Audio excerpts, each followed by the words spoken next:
Today I'm going to be showing you what parts you need to make your iPod mini, second gen or first gen, have a ton of storage, whether it be 128 gigs, 256 gigs, or 512 gigabytes of storage, which, 128 gigs is plenty enough, but if you want to go overkill, you sure can. And as you can see here, after formatting, I have 476 gigabytes right there, and I've only used 10 gigabytes of it, and that's around 1,000 songs. So a lot of storage and a lot of songs if you're going to try and fill this bad boy up. So let me go and show you what you're going to need for this mod. So, first off, we've got the iFlash website, which has some of the best converters for flash modding iPods. Some of the best stuff for, the iPod 4th gen, 5th, 6th, 7th generation, and the iPod mini, which is what we're going to be focusing on today. So, first thing you want to get, one of the most important things, is the SD-CF adapter right here.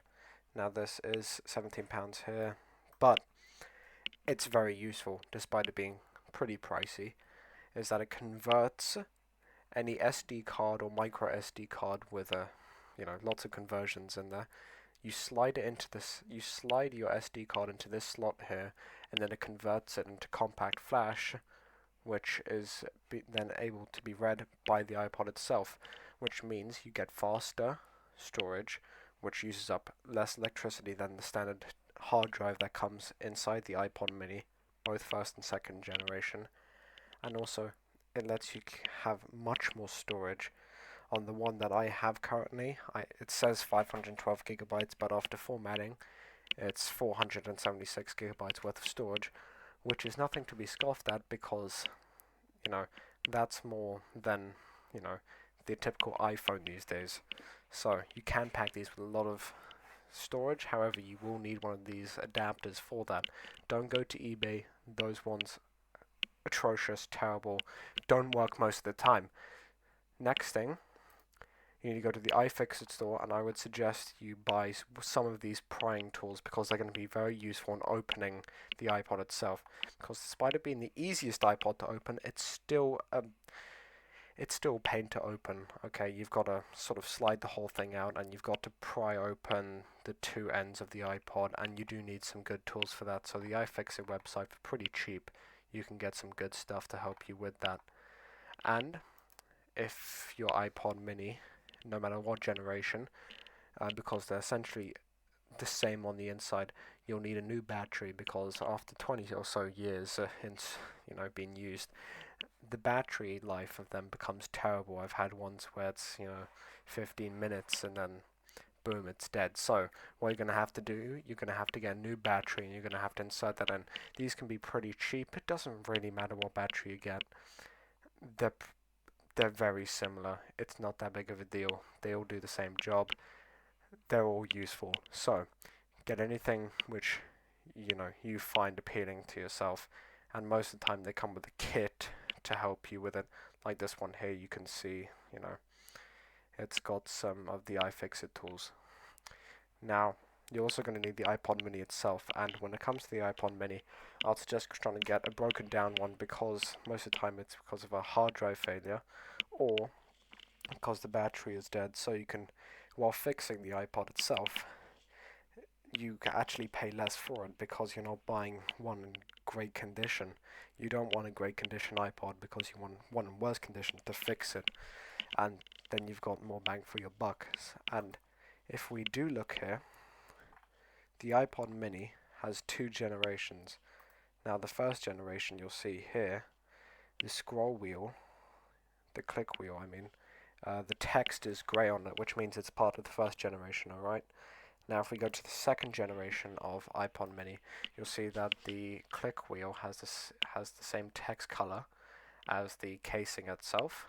Occasionally the housing has been changed, or the click wheel itself, if you get it second hand, so maybe second generation, but this is a pretty good guide to figuring out what generation you've got.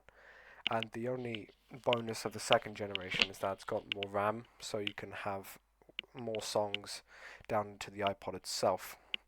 Now these can go for pretty cheap on eBay. They usually go for around, you know, £10-20 for a faulty one.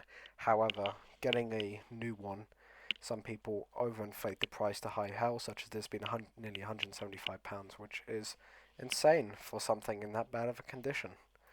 So yeah, that's all you need to really fix it. Oh, one more thing. You do need to buy an SD card because SD cards are the best form of storage for these. So if we type in micro SD card,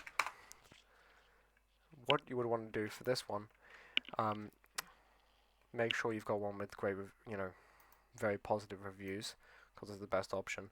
But if you get a SanDisk, that's the best one. Despite it being slightly pricier, it's worth it. 256 gigs is all you're going to need.